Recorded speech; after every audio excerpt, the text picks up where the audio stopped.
Assalamualaikum warahmatullahi wabarakatuh. Sebelumnya izin memperkenalkan diri, dokter. Nama saya Amelia Rahmasari, NIM 202181880072.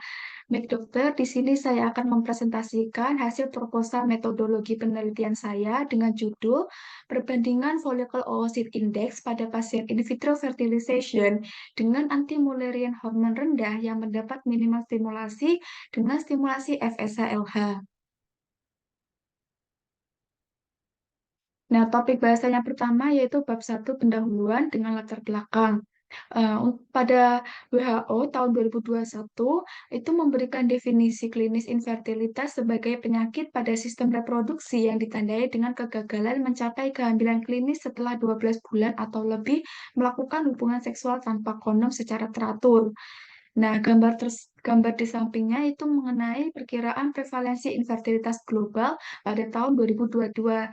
Saya ngambil gambarnya ini dari WHO Infertilitas. Nah, kalau secara global, sekitar 1 dari 6 orang pernah mengalami infertilitas pada tahap tertentu dalam hidup mereka. Ada 17,5% perkiraan prevalensi infertilitas umur hidup dan 12,6% perkiraan prevalensi periode infertilitas. Nah, kemudian ini adalah riset data dari Indonesia. Kalau menurut Badan Pusat Statistik atau BPS pada tahun 2012, angka kejadian infertilitas di Indonesia itu meningkat setiap tahunnya. Prevalensi pasangan infertil di Indonesia tahun 2013 adalah 15 sampai 25% dari seluruh pasangan yang ada. Sedangkan berdasarkan data dari Perhimpunan Fertilisasi In Vitro atau eh, mohon maaf, data dari Perhimpunan Fertilisasi In Vitro Indonesia atau Pervitri pada tahun 2017 terdapat 1.712 pria dan 2.055 wanita yang mengalami infertilitas. Infertilitas itu dapat disebabkan oleh pihak wanita, pria maupun keduanya.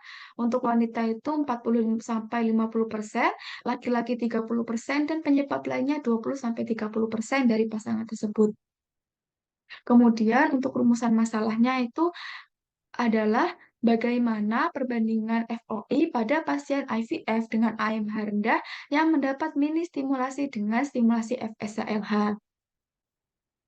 Kemudian untuk tujuan penelitian ini, ada tujuan umum dan juga tujuan khusus. Tujuan umumnya itu untuk mengetahui perbandingan FOI pada pasien IVF dengan AMH rendah yang mendapat mini stimulasi dengan stimulasi FSH. Sedangkan tujuan khususnya ada tiga, yaitu satu, untuk mengetahui gambaran FOI pada pasien dengan AMH rendah yang mendapat mini stimulasi pada pasien IVF. Dua, untuk mengetahui gambaran FOI pada pasien dengan AMH rendah yang mendapat stimulasi FSH-LH pada pasien IVF. Tiga, untuk mengetahui perbandingan FOI pada pasien IVF dengan AMH rendah yang mendapat mini stimulasi dengan stimulasi FSH-LH.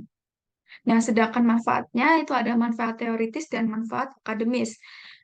Penelitian ini memberikan manfaat secara teoritis mengenai perbandingan FOI pada pasien IVF dengan AMH rendah yang mendapat minimal stimulasi dengan stimulasi FSH-LH. Sedangkan penelitian untuk manfaat akademis, yaitu hasil dari penelitian ini diharapkan bisa digunakan oleh mahasiswa Fakultas Kedokteran Universitas Muhammadiyah Surabaya maupun peneliti lain sebagai referensi atau data sekunder untuk menunjang penelitian lainnya.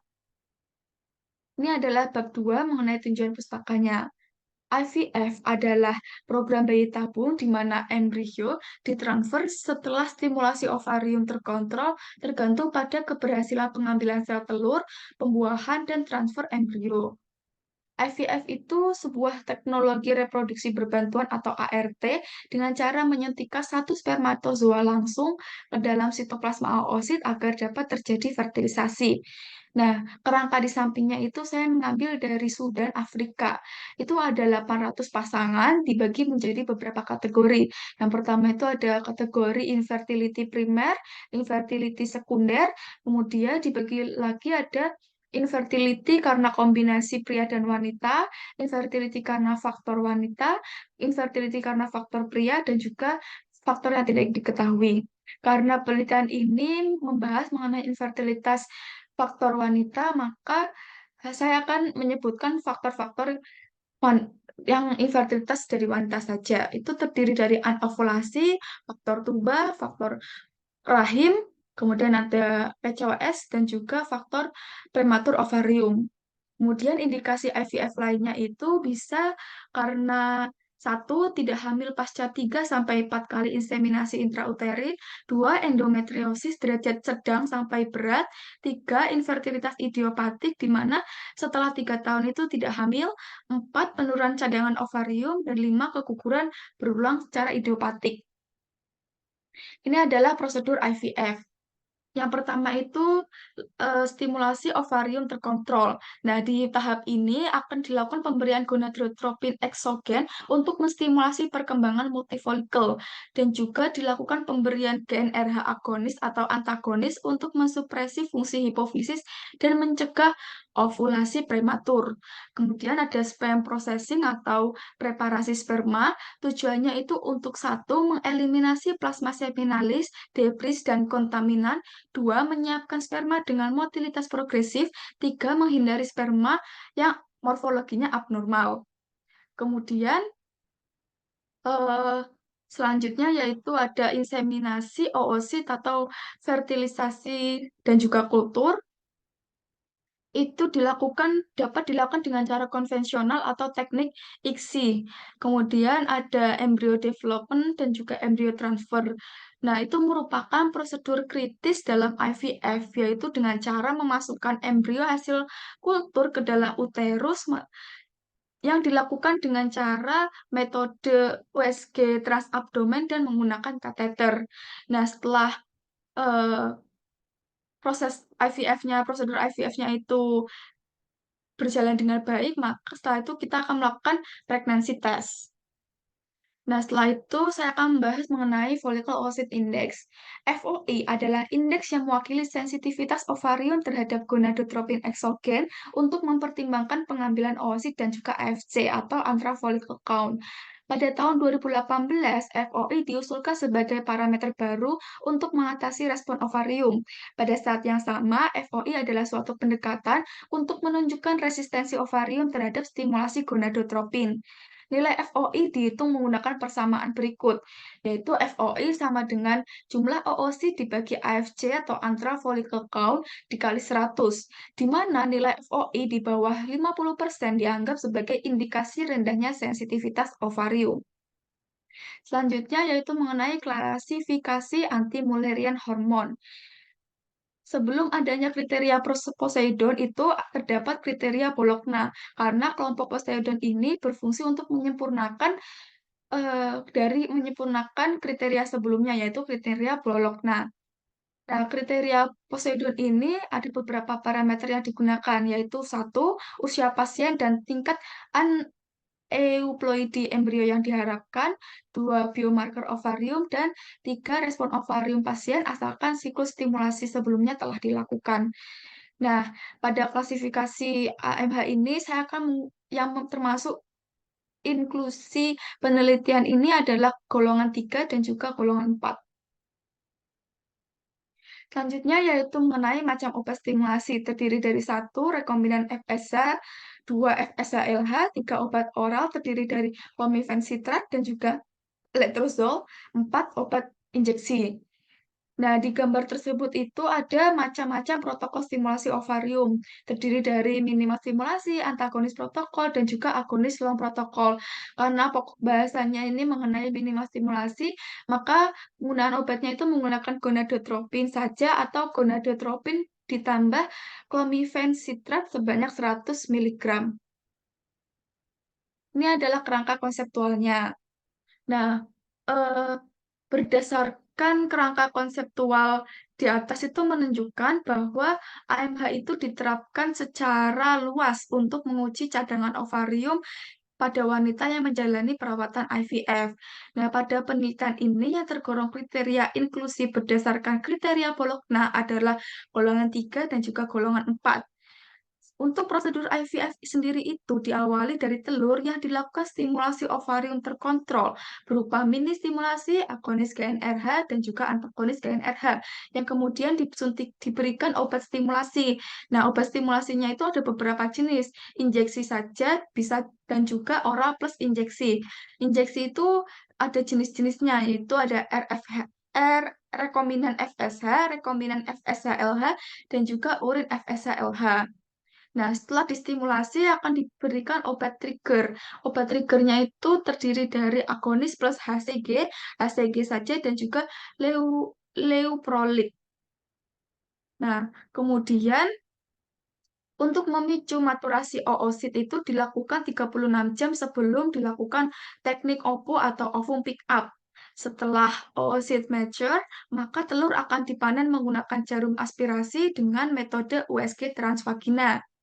Pada saat yang bersamaan dilakukan preparasi sperma dengan salah satu tujuan untuk menghindari morfologi sperma yang abnormal, karena sperma tersebut akan digunakan untuk proses inseminasi oosit dan juga kultur.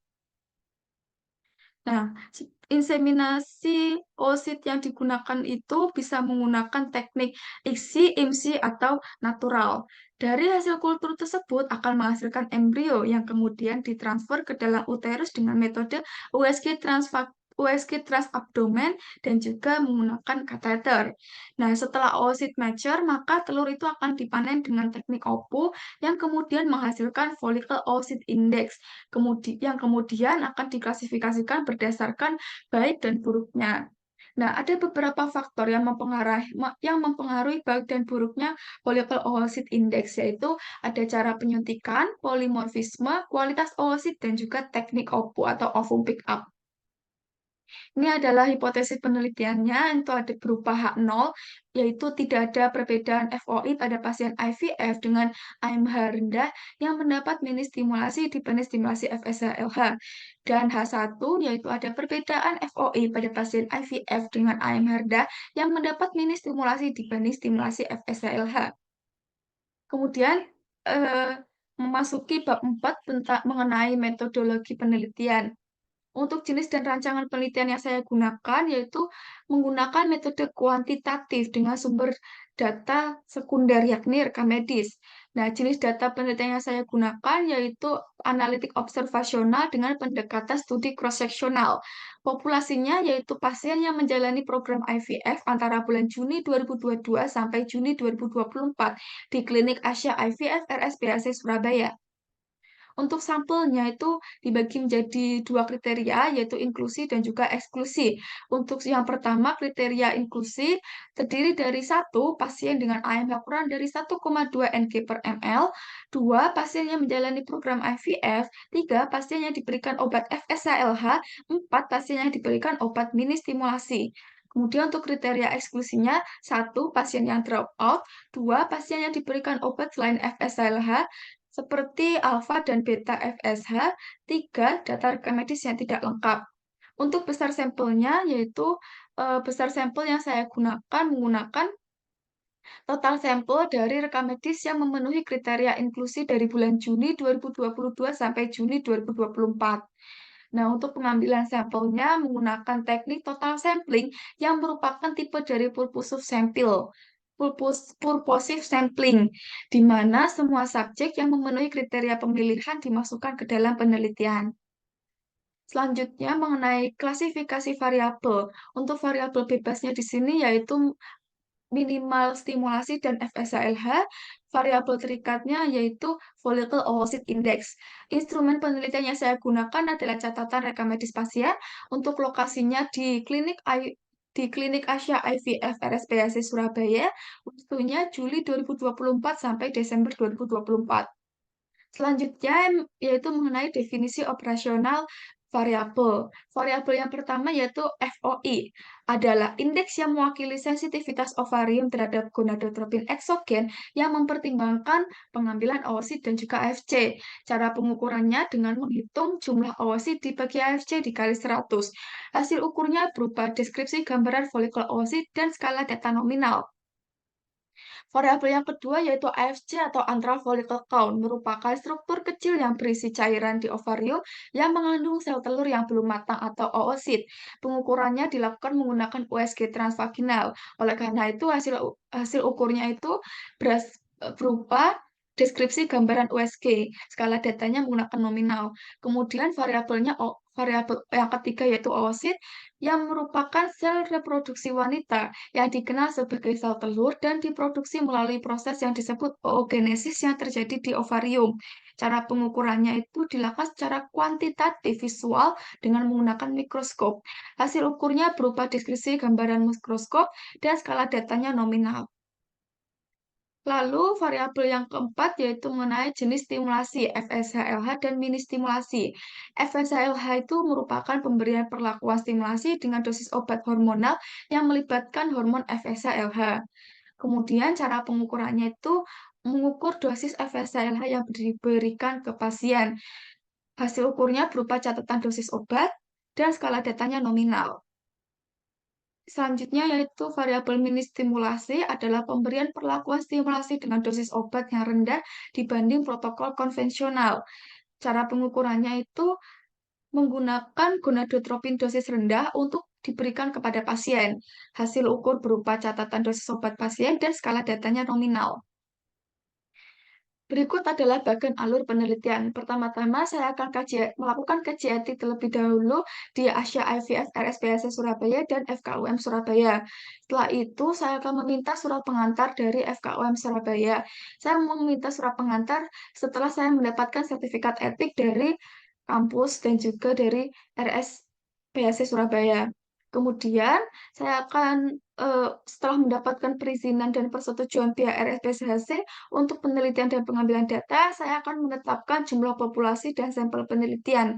Kemudian saya akan melakukan pengambilan data rekam medis pada pasien yang menjalani program IVF di Asia IVF RSPSHC Surabaya periode Juni 2022 sampai Juni 2024. Lalu saya akan melakukan pengolahan dan analisis data menggunakan SPSS dan melakukan penarikan hasil serta kesimpulan penelitian. Cara pengolahannya di sini saya menggunakan 1 editing, 2 coding, 3 data entry, 4 data cleaning, dan kemudian untuk analisis datanya saya menggunakan analisis univariat, yaitu untuk menilai sebaran dan normalitas data dari variabel yang dikumpulkan, serta melakukan analisis bivariat, yaitu untuk dilakukan uji perbedaan rata-rata, misalkan dengan menggunakan independent t-test atau pair t-test. Alhamdulillah, presentasi dari saya cukup sekian. Terima kasih banyak. Wassalamualaikum warahmatullahi wabarakatuh.